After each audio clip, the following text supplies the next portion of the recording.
I can tell, chosen one. You've been carrying yourself carefully lately, not because you're fragile, but because you've learned what it costs when you let the wrong environment touch the tender parts of you. There's a quiet tiredness behind your eyes that doesn't come from work alone. It comes from being the person who holds it together, even when you're not being held. It comes from showing up with a steady face while your inner world stays busy, sorting through things you never had the space to say out loud. And I'm not here to stir you up. I'm here to settle you, to speak to you like someone standing close enough that you don't have to perform strength, because you've had plenty of practice looking fine. What you've needed is something solid, something calm, something true. You've always sensed it, even as a kid, that you weren't built to move in the usual lanes. You could sit in the same room, laugh at the same jokes, follow the same routine, and still feel like you were watching from slightly behind a window. Not because you thought you were above anyone, you just couldn't fully disappear into what everyone else seemed comfortable calling normal. Some people are made to blend, and it's a gift, but you were made to notice, to feel the small shifts, to pick up what's unspoken, to recognize when something looks right on the surface, but doesn't ring clean underneath. That kind of wiring can feel like a burden when you're young, because you assume it means something is wrong with you. So you try to learn the rhythm of the crowd. You try to match your face to the moment. You try to want what others want. You try to care about what they care about. And for a while you can do it, but it drains you in a way you can't explain, because your spirit wasn't designed for constant imitation. It was designed for alignment. And alignment is quieter than approval. Approval is loud and quick, like a flash. Alignment is slow and steady, like a deep current. You've been in that current for a long time. It's why compliments never fully fed you. It's why attention sometimes felt uncomfortable, even when you thought you wanted it. It's why you could hit a milestone and still feel that private question rise up in you. Is this all? That question isn't ingratitude, it's guidance. It's the part of you that refuses to settle for a life that only looks complete from the outside. And I know there were seasons you took that question personally. You thought it meant you were hard to satisfy, hard to please, hard to keep happy. But that's not the truth. The truth is, your inner compass is strong enough to resist being bribed by surface-level validation, strong enough to stay uneasy when you're about to accept a version of life that would make you smaller over time. That uneasiness has been a form of protection, not the kind that feels soft, the kind that feels like a closed door you can't talk your way through, the kind that makes you pause when everyone else is speeding up, the kind that makes you step back when everyone else is reaching. And you've probably asked, more than once, why your path has had so much silence in it, why recognition came late, why support felt inconsistent, why you had to build your confidence without constant encouragement. I'm going to tell you something plainly. Some souls are trained in quiet because their work will require steadiness.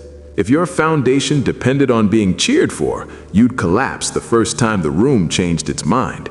But you're being formed into someone who can stand in truth even when it's not trending, even when it's not popular, even when it's not rewarded right away. That's rare, and rarity often grows in places most people don't stay long enough to understand. Think of it like this. Some things develop like fireworks, fast and bright, and then they're gone. Other things develop like roots under winter ground, invisible for a season, but gripping the earth with patient strength. Your life has had a lot of root seasons, times when it looked like nothing was happening, but inside you were learning restraint. You were learning discernment. You were learning how to breathe through disappointment without letting it poison you. You were learning how to keep your heart open without leaving it unguarded. That's not a small education. That's the kind of education that makes you safe to carry more. And I want to name something you might not have had language for. The delayed recognition wasn't always a punishment. Sometimes it was timing. Sometimes it was mercy. There are stages of visibility that come with costs you don't see until you're already in them. There are rooms where your gift would have been used like a tool and then set down without care. There are relationships that would have loved your light but not your boundaries. There are opportunities that would have grown your image while shrinking your inner life. And you know what happens to a person when the outer life expands faster than the inner life can support? They start living hollow. They start performing. They start losing their center. You've been spared from some of that, even if the way you were spared didn't feel gentle at the time. Because it can hurt to be protected in a way that looks like being overlooked. It can sting to watch others get invited while you're left waiting. It can mess with your mind when you know you have something real, but you're not being mirrored back by the world yet. And in those moments, you did what strong people do. You kept going, but you carried questions, quiet ones, heavy ones. You wondered if you were too much or not enough. You wondered if you missed your moment. You wondered if something about you was unlikable, unreadable, difficult. Chosen one, hear me carefully. You're not difficult. You're precise. You're not unlikable. You're unmistakable. You're not too much. You're just not built for half-truths, half-commitments, and half-hearted living. And yes, that can make some people back away, because your presence silently asks a question without speaking it. Are you being real? Not everyone wants to answer that, so they mislabel you. They try to reduce you into something manageable. They say you're distant when you're actually discerning. They say you're intense when you're actually sincere. They say you're quiet when you're actually listening. And you felt that, the strange experience of being seen but not accurately, being noticed but not understood, being in community but still feeling alone inside it. That's a particular kind of loneliness, not the loneliness of having no one around, the loneliness of not being met at your death. And if I could sit with you right now, I'd tell you something that you don't hear often enough. It makes sense that you're tired. It makes sense that you've had to self-regulate so much. It makes sense that you've learned to be your own shelter. But I also want you to know, you won't always have to be your only witness. There are connections coming that won't ask you to shrink to be accepted. There are spaces ahead where your calm will be valued, not questioned, where your pace won't be mocked, where your honesty won't be punished, where you won't have to explain why you can't trade your integrity for convenience. And until those spaces fully arrive, you're being strengthened from the inside out. Not to make you hard, to make you stable. There's a difference. Hardness is a wall. Stability is a foundation. You're becoming a foundation. That's why life has trained you in emotional endurance. You've had to keep your footing while things shifted. You've had to keep your character intact while people projected onto you. You've had to keep believing in your own becoming when there was no external proof yet. And that's not because you're being forgotten. It's because you're being prepared for a role that requires a steady nervous system, a clean conscience, and a quiet confidence that doesn't depend on being constantly reassured. You're learning to move from an inner center, to make decisions you can live with, to say no without writing a whole paragraph of apology, to walk away without needing to win the argument, to be misunderstood without trying to fix every perception. That's maturity, that's strength, and it's also part of your assignment, because your purpose isn't built on winning everyone over. Your purpose is built on being true enough that the right things can find you. I want you to think of your life like a key that's being cut with precision.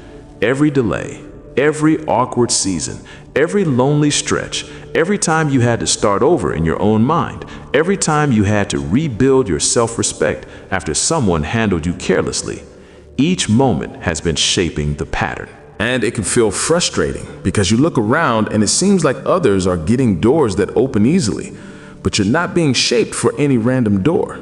You're being shaped for a specific lock, a specific moment, a specific need, a specific impact. And when that moment arrives, it won't be loud in the way you imagined. It will be clear. You'll feel it in your body first, the sense of this fits, this is clean, this is mine to carry. Your timing won't be rushed and it won't be forced. It will settle. And you'll realize the waiting didn't waste you. It strengthened your signal. It made you less available to distractions that look good but lead nowhere. It made you less hungry for quick comfort and more loyal to long-term peace. That's why, even after everything, you still care about being a good person. You still want to do right by people. You still want your life to mean something beyond survival. And let's not skip over that word, survival, because you survived things that changed you, not in a dramatic storytime way, in a quiet, private way. You survived disappointments that could have turned you cold. You survived being the responsible one too early. You survived carrying your own emotions while managing everyone else's expectations. You survived loss or betrayal or a season of uncertainty where you didn't know what would happen next, but you kept making the next responsible choice anyway. You survived the kind of days where you didn't have the energy to be inspiring, so you just focused on being decent. You survived, chosen one, and you didn't lose your soul in the process. That matters. That is not small. That is evidence of a deeper strength in you that can't be taught in a seminar. It's earned, it's tempered, it's real. So here's what I want you to do right now as you listen to me. Stop measuring your life by how quickly people recognize you. Stop assuming that silence means you're off track. Stop interpreting every delay as a denial. Some things are late because they're being built right. Some things are slow because they're being made durable. And you're being made durable. Not to carry more pressure, to carry more purpose. To carry more responsibility without losing your softness. To carry more influence without losing your integrity. To carry more visibility without losing your inner quiet. That's the kind of power that doesn't crumble. It doesn't need a mask. It doesn't need constant praise. It simply stands. And I'm going to leave you with this, and I want it to land gently, like a hand on your shoulder. You have been trusted with weight because you have proven you can survive storms without becoming the storm. Life doesn't place deeper assignments on unstable foundations. It places them on the ones who kept their center when it would have been easier to spiral. So take a slow breath. Let your mind unclench. You're not behind. You're not forgotten. You're not too different. You're calibrated. You're being guided into the right timing, the right people, the right work, the right season. And when more comes, because more will come, it won't be because you begged for it or proved yourself to the world. It will be because the divine can trust you with more, precisely because of what you survived.